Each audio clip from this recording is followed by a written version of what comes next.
afternoon with Paul White, the modern milkman. Paul, you spoke earlier downstairs in the auditorium. Sorry, I was busy chasing all over. Watch on video later, I'm sure. I will.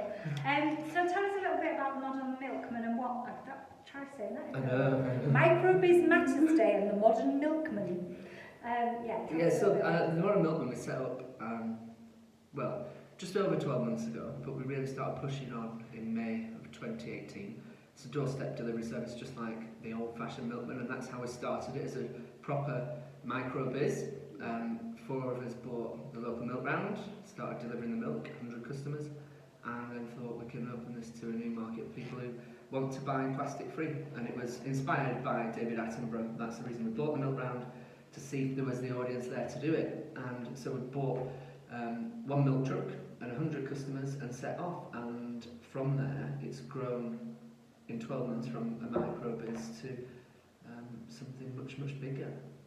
So whereabouts was your first milk round? The first milk round was in our village, a place called Laneshaw Bridge on the Yorkshire-Lancashire border. Right. Just on the right side in Lancashire. When you come from Yorkshire, like us. But you see, I was born in Lancashire, as I keep saying, I'll keep coming back to that.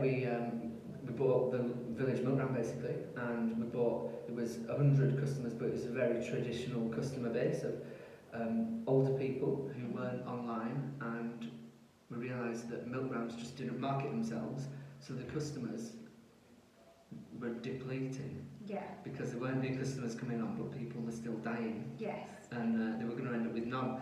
So we made a decision to go entirely online. If you didn't order your milk online with us, or if you didn't pay online, then it wouldn't work. So we lost 75% of our 100 customers. But we were spending that long knocking on doors in the pouring rain at night, chasing £3, that we were losing money on all of those customers who weren't online. So we took it online, opened a Facebook page, did a little bit of sponsored advertising, and we realised that actually everybody wanted to buy local, so you could buy from your local dairy. Everybody wanted to buy plastic free. They wanted the convenience of being able to change your order up to midnight. So we got back up to 100 customers, then there were 200, then there were 400. I think we're ahead of 10,000 now. Goodness gracious me. Yeah. So how have you scaled that up from being the micro business that was just delivering the local milk round to where you are now? So we started off obviously with the 4 of us who founded the business delivering the milk, and then in I think it was May of last year we took some seed funding. At that point we still had the 1 milk round. We took some seed funding, got some other delivery drivers involved, rented some vans, and spread into Burnley. So it was Coleman, Burnley then. And then we've done it in a real nucleus way. Started with 1 round, then did a round next door to that, then did a round next door to that. And then we took a big leap just after May and thought, well, we'll go for Greater Manchester. So we started with the same way in Greater Manchester with 1, and then 1 that was full, and added 1 on next door. Yeah. And then we thought, maybe even people in Yorkshire will like it. So we went to Leeds, and did the same thing there. And the plan is to join it up, the sausage of the north, all the way through to Preston. And then in 2 months we will start with the same model with 1 milk round in Swindon, and then grow it out, because we want to try somewhere that's that far away we can't drive there in a day if something goes wrong. Right, okay, so you're going to do that on a franchise model? Yeah, so now at the moment, it's not been franchised at the moment, but we'll now look to franchise it. We built our own app, because when you've got that many customers, it's very difficult. When we first started, we were taking the orders through Facebook, and we still had a phone, but we ditched the phone pretty quickly, because the number of people ringing up wanting to change their order, you needed somebody full-time just on the phone. And then we went to just taking orders through Facebook Messenger, and that was pretty hectic. It would have 4 of us sat in 4 different houses at night, trying to update everybody's order on a spreadsheet. And we'd drive around with this spreadsheet in the front of the van with a head torch on, highlighted in different colours. And so we said, this needs to be technology based, so we built an app, and now people have the app on the phone, and they can go on until midnight, alter their order, and it's on the doorstep by 7:30. But the really revolutionary bit of kit was, we heard stories of milkmen, particularly one guy who would go on holiday to Wales every year, and every morning he'd have to drive back to Leeds to deliver the milk, because nobody else could do his milk round because it was all his. So that was his holiday. The technology we've developed, you now get in the van and you just press go, and it tells you which house to go to, what to deliver. So we can now introduce a new generation of milkmen who maybe work a day on, a day off, or 3 days a week. You don't have to be full time, you don't have to be the only person who knows it, and you can go on holiday and not come back in the morning and deliver the milk. Yeah, because that's not really a holiday, is it? No, it's not. And no. coming back to Leeds to deliver. No, No. I don't. Yeah, Every morning. Every morning, no. It's I know we live in Scarborough, and I know there's a lady and gentleman there that used to have a milk round, and a friend of ours used to do their milk round when they went on holiday. Yeah, so, and when we were doing, I mean, it was challenging when we were doing it off spreadsheets because the four of us were doing it and taking it in turns, and it was growing that quick. Every round was different, so you were looking for houses, running up and down the street to the head touch at 4 in the morning, and now it just tells you where to go. There's the delivery instructions there, so if somebody rings in sick, we can just jump on the van and do it. Yeah. So what the four of you that bought the round originally, what were your backgrounds prior to So we'd all previously worked for Simon, who's our MD now. Right. And I'd come up with the idea, and Tom was my business partner. We've done everything good, bad and ugly together for 3 or 4 years, no, probably more longer than that. And I said to Tom, I've got this idea, but we were really busy and we knew we didn't have the skills to do that on our own.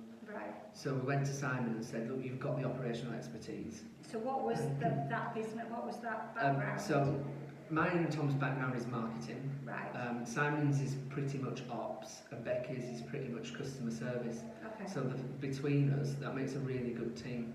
And now we concentrate on what we're good at. So I look after the marketing and PR. Simon looks after the whole operation, really. Tom looks after the ops, and Becky looks after the customer service. So we've all got our natural home. Yeah.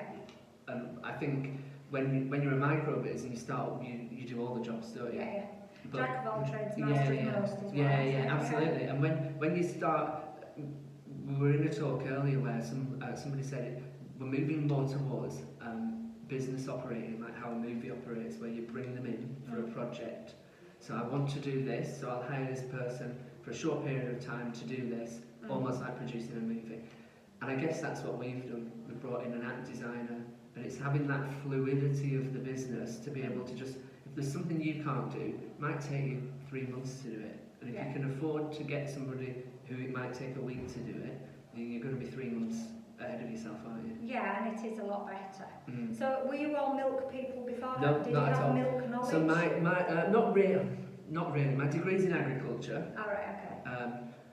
Simon used to run a farm shop, and we'd all worked for Simon at the farm shop. Right, okay. In different roles. Me and Tom did the marketing. So we're all from a rural background. We're all from a little village. We all know how the milkman. Well, we thought we knew how it operated, so we bought one. And that's why when we bought it originally, we said we'll just run it as it is to begin with. Because if we go in and just try and change stuff, we won't understand what's wrong. So let's work out why there aren't people flocking to it first. And I know because I've looked, as somebody said to me earlier, I've stalked you on social media. But I know that you've actually gone to one of your biggest, for me, USPs is your reduction in plastic. Absolutely, yeah. So a friend of mine, Jo Mosley, Healthy Happy 50, she is actively involved in 2-minute beach clean, and also she is looking at ways of seriously reducing plastic, and it's become her personal goal to do that. I guess that's what we do. So for me, this is born as much out of a passion as having a serious business out of it. For me, it was about how can we make a serious impact on the environment. So a lot of milkmen still deliver, you've got an option of plastic or glass. There's no option with us, glass or nothing. Well, not necessarily just glass, but certainly plastic free. So, for example, we walked around our houses and thought, what produces a lot of plastic and how can we do it differently? So we do washing up liquid in returnable glass bottles, and you leave that out. Tea and coffee in tins, you leave them out. So it's all about, because reuse is better than recycle. So where possible, we package in reusable packaging that you give back to us. And I think it's the circular economy thing, and I think that's the way people want to go, but you can't be walking around Tesco with 40 tins and bottles, can you? No. It needs to be brought to your home to be able to do that. There are some products that are difficult at the moment to get into to get into reusable. So, for example, we deal with a sheep farmer from Skipton called Yockingthwaite Farm who produce cereals, and they only produced in plastic. So we've gone to them and said, if you can put it in this home compostable stuff, and it has to be home compostable, biodegradable is not good enough for us. You've got to be able to put it in your home compost and not send it away to be composted. Then we'll supply your products. And what we found is we're dealing with, I guess, a lot of other micro business because we always use local producers. So if you buy your milk in Leeds, it will come from Leeds. If you buy it in East Lancashire, it will come from East Lancashire. So there's a different supplier network in each area because we want to impact on that local economy. But what we found is because the micro business, they don't have the time to put into finding alternatives. So what we're quite good at is going to the supplier and saying, we want your product, it's not packaged in a way that we can supply, but we'll come to you, we'll work out how we can do it, and then we'll come back to you. So within the next month or two, we're starting to do meat in paper pack rather than plastic, and that's down to us doing the research because it's difficult for these businesses to do it, and we realise that to make a real impact. And the brilliant thing about that is once we've shown them how to do it, then they're doing it for other customers as well. So it's impacting a greater food chain than just ours, because the cereal supplier is now looking at how he can supply that for other people. Which is really good because, as you say, it's that greater impact that it's having, not just yours, and also the local economy thing ticks all the boxes. I mean, I wherever I can, I've had to change slightly because of my latest business, which is the B&B keeper, but wherever I can, I shop independent, and in Scarborough we've got an independent supermarket, so I shop locally, putting it into the local economy to boost community. All our dairies are local independent dairies, and then we've just launched a product this week which is glass bottled oat milk, which is fairly revolutionary because most of it comes in Tetra Pak, as most people know, and the vast majority of that is produced in Europe and then brought over here. And of course, with the dairy-free community, you're looking at people who tend to be more environmentally conscious but don't have the option to buy that from a local producer. So it's UK supplied oats being produced in Cumbria, which is local. Doesn't always mean at the end of the street, does it? It's the most local to how you can have it produced. So we're having it produced in Cumbria in glass bottles, and then we're picking those bottles up, refilling them. So that's quite a revolutionary product, and we've had hundreds of people sign up for that since we launched it this week. Yeah, well, we've got some friends that have got an olive farm in Spain, and they're part of a cooperative to produce olive oil. Well, we're never going to get olive oil out of it's where Yorkshire. Absolutely. It does not grow on the North Yorkshire moors, and never will. So we buy our olive oil. It's imported into the UK, and it comes in.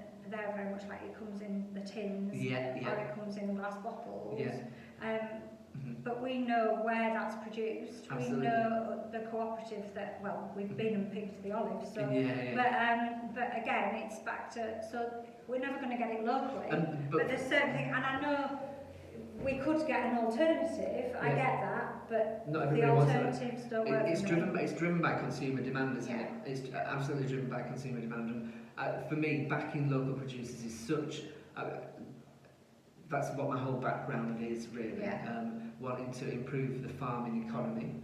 And if we can improve the farming economy, then I think that's a really positive step forward. And for us, the app, really, that's connecting a new generation of customers directly with the farm gate, which they've not been able to do before. It's certainly like the Instagram generation don't know where to begin to shop like that. And now we're appearing in their feed all the time, saying, well, you don't need to shop with the farmer, we'll bring it to you, and we'll gather it all together and bring it directly to you. So, we're marvellous. Happy with it. So, very quickly, because the reason I was looking over there is because we've got to get out. So, very quickly, one piece of advice, a survive and thrive piece of advice for a micro business owner. Well, I guess it's not really a survive and thrive thing, but I think just if you've got an idea, just do it. Yeah. Just get on and do it.